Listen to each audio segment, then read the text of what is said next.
وَإِذْ قَالَ لُقْمَانُ لِابْنِهِ وَهُوَ يَعِظُهُ يَا بُنَيَّ لَا تُشْرِكْ بِاللَّهِ إِنَّ الشِّرْكَ لَظُلْمٌ عَظِيمٌ۔ اور یاد رکھو یاد کرو جبکہ کہا تھا لقمان نے اپنے بیٹے سے یا بنیا۔ اب یا بنیا سے یہ نہ سمجھے کسی چھوٹے سے بچے کو، پرائمری جماعت کے طالب علم سے یہ باتیں ہو رہی ہیں، بلکہ یہ کہ باپ کے لیے بیٹا کتنا ہی بڑا ہو جائے وہ چھوٹا سا ہی ہوتا ہے۔ اس کو جب بھی خطاب کرے گا محبت کے ساتھ، جیسے حضرت ابراہیم نے اپنے والد کو خطاب یا ابت یا ابت، ابا جان ابا جان ابا جان، یہ سورہ مریم میں آپ پڑھتے ہیں، یا بنیا میرے بچے۔ اس لیے کہ ظاہر بات ہے کہ باپ کے لیے اولاد وہ بچوں ہی کے مانند ہوتی ہے، چاہے وہ خود کتنی بڑی ہو چکی ہو۔ عام طور پر گمان یہی، اور میرا گمان غالب ہے کہ یہ موت کے وقت کی وصیت ہے، اس لیے کہ جو شخص مالدار ہو، دولت مند ہو، وہ موت کے وقت اپنی اولاد کو وصیت کرے گا تو اپنی دولت کے بارے میں کرے گا، فلاں سے یہ لینا ہے، فلاں سے یہ لینا ہے، فلاں کا یہ معاملہ ہے، یہ ہے وہ ہے، یہ ایسٹس ہیں۔ لیکن ایک حکیم اور دانا انسان کی اصل دولت اس کی دانائی ہے۔ جیسے اقبال نے کہا میرے قافلے میں لٹا دے اسے، لٹا دے ٹھکانے لگا دے اسے، جو میری حکمت ہے کہ میرا نور بصیرت عام کر دے، الہی آرزو میری یہی ہے میرا نور بصیرت عام کر دے۔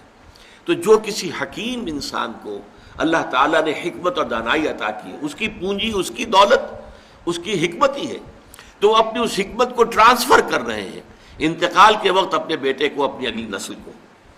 وَإِذْ قَالَ لُقْمَانُ لِابْنِهِ وَهُوَ يَعِظُهُ يَا بُنَيَّ لَا تُشْرِكْ بِاللَّهِ، اے میرے بچے اللہ کے ساتھ شرک ہرگز نہ کیجو، ان الشرک لظلم عظیم، یقیناً شرک بہت بڑا ظلم ہے، بہت بڑی ناانصافی ہے۔ پہلی بات تو یہ سمجھیے کہ شرک کہتے کسے ہیں؟ شرک اللہ کی نفی نہیں ہے، بڑے اللہ کے ساتھ چھوٹے خداؤں کا اضافہ ہے، شریک کر دینا۔ وہ ابھی میں بیان کر چکا ہوں پچھلی نشست میں، گاڈز اینڈ گاڈیسز، اور وہ کیپٹل جی سے لکھے جانے والا گاڈ، اس کے ساتھ جب ان کو اٹیچ کر دیں گے یہ شرک ہے۔ مہادیو کے ساتھ دیویاں دیوتا شامل کر دیے گئے، یہ شرک ہے۔ اللہ کے ساتھ آلہہ شامل کر دیے گئے، اللہ الالہ، وہ تو ہے وہ ایک اللہ، اسے وہ بھی مانتے تھے سب کہ وہ ایک ہی اکیلا ہی ہے، لیکن یہ کہ اس کے ساتھ کوئی بیٹی ہے، بیٹے، کوئی نائبین، کوئی اس کے منہ چڑھے ہوئے مصاحبین، یہ ایڈ کر دیے گئے آلہہ کے طور پر کہ ان کی سفارش سے بیڑا پار ہو جائے گا قیامت میں۔ یہ ہے ان کا شرک۔ لا تشرک باللہ، اللہ کے ساتھ شریک نہ کیجیے، یعنی اب نوٹ کیجئے، اللہ تعالی کا حق ایک لفظ میں ہے، اس کے ساتھ شرک مت کرو، باقی ساری باتیں اس کے تابع ہو جائیں گی۔ لیکن اس شرک کی کیا کیا شکلیں ہیں، اس کی کیسی کیسی قسمیں ہیں، یہ بڑا اہم موضوع ہے اپنی جگہ پر۔ آج اس وقت تو صرف اتنا سمجھیے، اور ظلم کے حوالے سے، ظلم عربی میں کہتے ہیں وضع الشیء فی غیر محلہ، کسی شے کو اس کے اصل مقام سے ہٹا کر کہیں اور رکھ دینا، یہ ظلم ہے، ناانصافی ہے۔ شرک میں کیا ہوتا ہے؟ دو طرفہ ظلم ہوتا ہے، یا خالق اور مخلوق، اللہ خالق ہے، باقی کل کائنات مخلوق ہے، انبیاء، اولیاء، ملائکہ، جنات، سب مخلوق ہیں۔ یا تو مخلوق میں سے کسی کو اٹھایا اور خالق کے ساتھ بٹھا دیا، یا خالق کو گرایا اور کسی اعتبار سے مخلوق میں سے کسی کے مشابہ کر دیا۔ یہ دونوں شکلیں ہیں شرک کی، اور دونوں بدترین ناانصافی ہیں۔ خالق کو گرا کر مخلوق کے صف میں لے آنا، یا مخلوق میں سے کسی کو اٹھا کر خالق کے ہم پلہ بنا دینا، ضد، ند، مثال، مثیل اگر اس کے برابر کر دیا جائے، لا ضد لہ ولا ند لہ ولا مثل لہ ولا مثال لہ ولا مثیل لہ، قل هو اللہ احد اللہ الصمد لم یلد ولم یولد ولم یکن لہ کفوا احد۔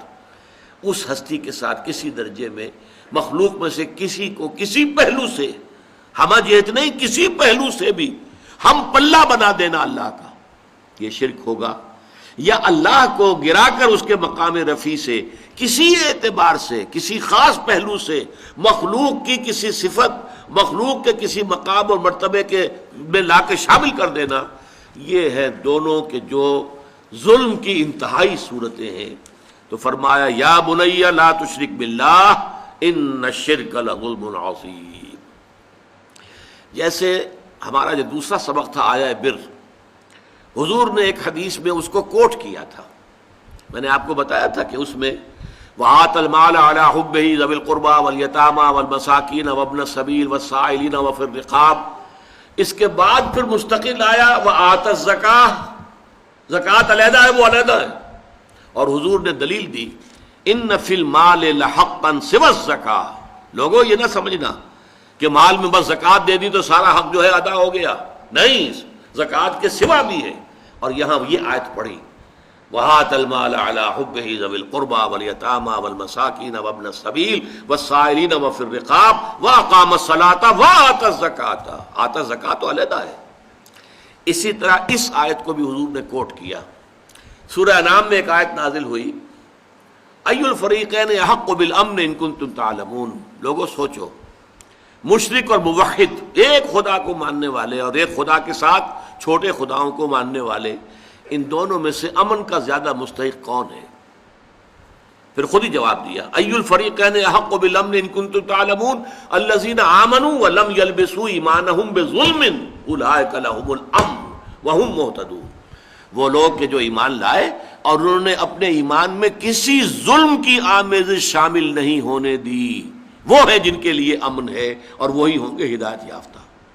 صحابہ گھبرا گئے، حضور ایسا کون شخص ہوگا کہ جو کوئی ظلم نہ کرے سرے سے؟ تو معلوم ہوا کہ کوئی بھی اس معیار پر، اس پیمانے پر تو پورا نہیں اتر سکے گا۔ الذین آمنوا ولم یلبسوا ایمانہم بظلم، حضور نے فرمایا نہیں، یہاں ظلم سے مراد شرک ہے۔ اور پھر یہ آیت پڑھی وَإِذْ قَالَ لُقْمَانُ لِابْنِهِ وَهُوَ يَعِظُهُ يَا بُنَيَّ لَا تُشْرِكْ بِاللَّهِ إِنَّ الشِّرْكَ لَظُلْمٌ عَظِيمٌ۔ تو سورہ انعام کی ان آیات میں ظلم سے مراد شرک ہے۔ اب آگے چلیے، دیکھیے شکر، اس کا لازمی تقاضا ہے ادائے حقوق۔ والدین نے آپ کے ساتھ نیکی کی ہے، والدین کے ساتھ حسن سلوک ہونا چاہیے۔ اللہ آپ کا خالق ہے، مالک ہے، پروردگار ہے، اس کا شکر ادا کیجئے، زبان سے بھی ادا کیجئے الحمدللہ رب العالمین۔ اور پھر یہ ہے کہ اس کے شکر کی، اس کا جو حق ادا کرنا ہے، اس کی نعمتوں کا صحیح اس کی مرضی کے مطابق استعمال کر کے حق ادا کیجئے۔ تو ادائے حقوق میں اللہ کا تو حق ایک آ گیا اور وہ بہت ہے، ہاتھی کے پاؤں میں سب کے پاؤں۔ شرک مت کرو، البتہ اس کی اصل حقیقت جو گمبھیرتا جو ہے اس کی، وہ آپ پر واضح ہوگی جب میں مستقل جو ہے 2 نشستوں میں اس مضمون کو بیان کروں گا۔ ابھی یہ ہم سبق جو ہے مکمل کر لیں، لیکن اس کے بعد تفصیل سے گفتگو ہوگی کہ شرک کی اقسام کیا ہے۔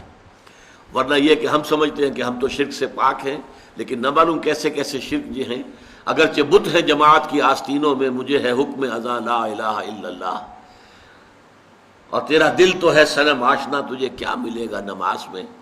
تو دلوں کے اندر اگر بت خانے آباد ہوں تو آدمی جو ہے وہ اپنے آپ کو سمجھ بیٹھتا ہے میں موحد ہوں، تو وہ تو موضوع ایک علیحدہ ہے۔ لیکن یہاں نوٹ کر لیجئے کہ اللہ کا حق بس ایک کافی ہے، اگر آپ مشرک نہیں ہیں تو اللہ کا حق ادا ہو گیا۔ چنانچہ آپ دیکھیں کہ قرآن میں حضرت ابراہیم کا جہاں ذکر آتا ہے وَمَا كَانَ مِنَ الْمُشْرِكِينَ، گویا کہ آخری سند، آخری سرٹیفکیٹ، آخری ٹیسٹیمونیل جو دی گئی کیا ہے؟ وہ مشرک نہیں تھے، ہر نوع کے شرک سے پاک اور مبرہ اور منزہ وہ ذات تھی حضرت ابراہیم علیہ السلام کی۔ اس لیے وہ امام الناس بنائے گئے، ابو الانبیاء بنائے گئے، خلیل اللہ بنائے گئے، واتخذ اللہ ابراہیم خلیلا۔ لیکن اب اگلا جو حق ہے، اللہ کے بعد مخلوقات میں سب سے بڑا حق والدین کا ہے۔ اس کو اب میں وہ بات بیان کر رہا ہوں کہ اللہ تعالیٰ نے بیچ میں دخل دیا ہے۔ حضرت لقمان کی نصائح کی ابھی ایک ہی آیت آئی ہے، اور اس کے بعد اللہ نے فرمایا